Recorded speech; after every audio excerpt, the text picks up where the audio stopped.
بسم اللہ الرحمن الرحیم. ابتدا کہ من اللہ تعالیٰ کے نام سے جو تنہا عبادت کے لائق ہے. آپ اور میں اس چیز کی گواہی دیتے ہیں کہ محمد صلی اللہ علیہ وسلم اس کے آخری نبی اور رسول ہیں.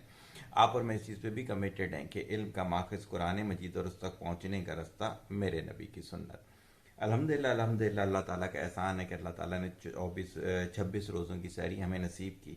اللہ تعالیٰ خیر و عافیت رکھے تو 3 یا 4 روزے رہ گئے ہیں. اللہ تعالیٰ آپ کی باتیں بھی قبول کرے. اللہ تعالیٰ ہماری بھی کوششوں کو برکت ڈالتے. آج ہم آ جاتے ہیں سورہ یاسین کی آیت نمبر 36 پہ. پاک ہے وہ ذات جس نے جملہ اقسام کے جوڑے پیدا کیے، خواہ وہ زمین کی نباتات میں سے ہوں یا خود ان کی اپنی جنس، یا ان اشیاء میں سے جن کو یہ جانتے تک نہیں ہیں. بیسیکلی اس میں پرسنالٹی ڈیولپمنٹ کے پوائنٹ آف ویو سے بھی بتاتا ہوں، سائنس کے پوائنٹ آف ویو کے ساتھ بھی بتاتا ہوں.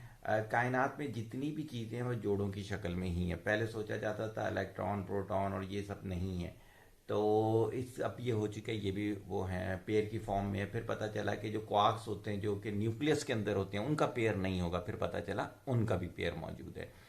تو کیا ہے کہ ہر چیز جو ہے وہ پیر کی فارم میں موجود ہے.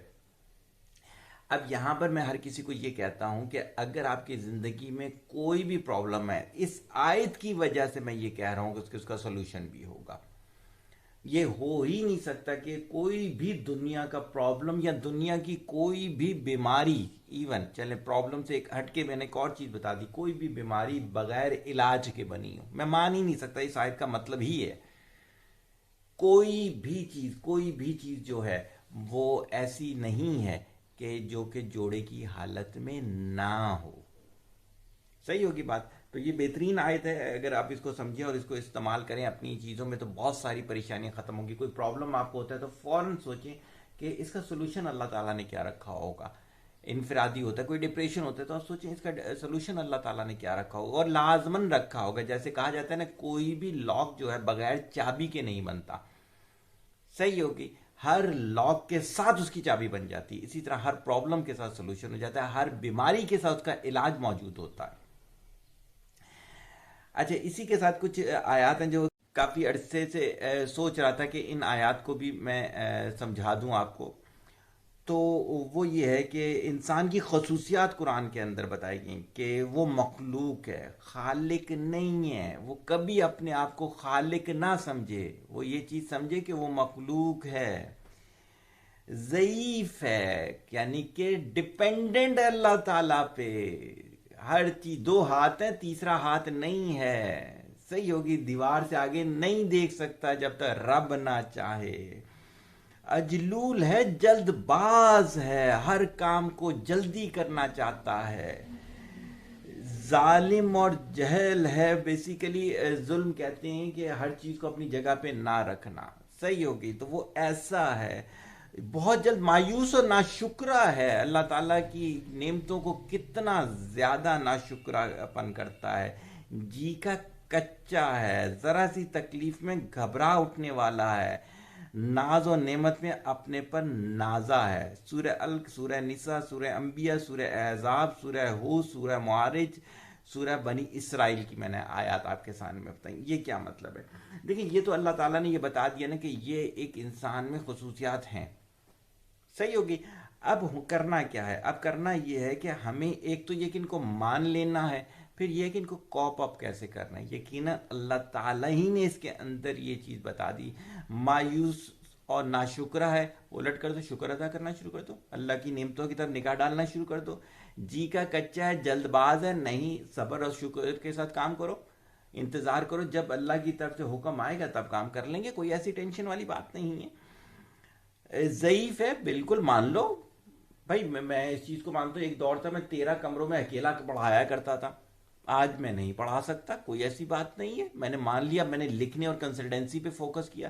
جنہوں نے میری ٹائم ٹپالوجی کی بک پڑھی ہے انہوں نے دیکھا ہوگا کہ 45 سال کے بعد میں کسی کو نہیں کہتا جاب کرو. میں کہتا ہوں کہ اب آپ کو کنسلٹنسی پہ آ جانا چاہیے ہے. یہ ضروری ہو گیا ہے اس کے لیے. پھر کیا ہے کہ ظالم اور جہول ہے. بیسیکلی میں نے آپ کو بتایا کہ وہ چیزوں کی جو موجودگی ہے جس جگہ ہونی چاہیے اس کا خیال نہیں کرتا. جیسے قرآن جیسی کتاب ہے، اس سے ہدایت لینی چاہیے، اور ہم اس سے کیا کام لے رہے ہیں؟ تو ان سب خصوصیات کے ساتھ ان کے سلوشن موجود ہیں۔ سورہ لقمان کی آیت سامنے، آگے چلیں اس کو بھی بتا دیتا ہوں آپ کو۔ اپنی آواز کو پست رکھ، بے شک سب سے بری آواز گدھے کی ہوتی ہے۔ کیوں کہا گیا؟ اس وجہ سے کہا گیا کہ جب جنہوں نے فزکس پڑھی ہے وہ یہ چیز جانتے ہوں گے کہ فزکس کے اندر ہے، ایک ہوتا ہے نوائس ہوتا ہے، ایک ہوتا ہے سمپل ہارمونک موشنز ہوتی ہیں بیسیکلی، یا میوزیکل ساؤنڈ کی بات کر لیں، جو پیٹرن رکھتی ہیں وہ کانوں کو اچھی لگتی ہیں، جو پیٹرن نہیں رکھتی ہیں وہ نوائس کہلاتی ہیں۔ گدھے کی آواز کو کبھی آپ دیکھیں تو وہ پیٹرن نہیں ہے، صحیح ہوگی، اس وجہ سے وہ بری لگ رہی ہوتی ہے۔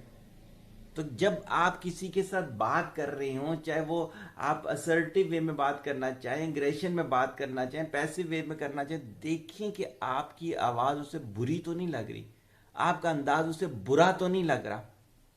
یہ اسٹڈی کرنا پڑتا ہے، اسٹڈی کریں گے تو آپ کو سمجھ میں آئے گا۔ بہت سے لوگ میرے پاس آتے ہیں، اتنے اچھے طریقے سے میں اپنے بچوں سے بات کرتا ہوں، وہ برا مان جاتے ہیں۔ میں نے کہا میں بھی مان رہا ہوں، میں نے کہا آپ کو پتہ ہی نہیں پچ کتنی رکھنی ہے، آپ کو فریکوینسی نہیں پتا کہ کس طرح سے ایڈجسٹ کرنی ہے۔ یار ہم تو شروع سے ایسے ہی کرتے آئے ہیں۔ میں نے کہا غلط کرتے آئے ہیں۔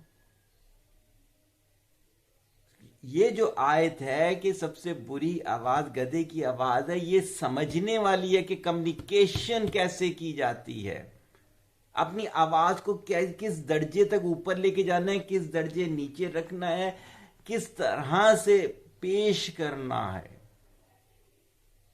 اگر سمجھ میں آ جائے تو ضرور اس پہ محنت کیجیے گا، دوسروں کو بھی بتائیے گا۔ نہ سمجھ میں آئے تو کامنٹس میں کیجیے گا، انشاءاللہ تعالی رمضان کے بعد کسی وی لاگ کے اندر بولیں گے۔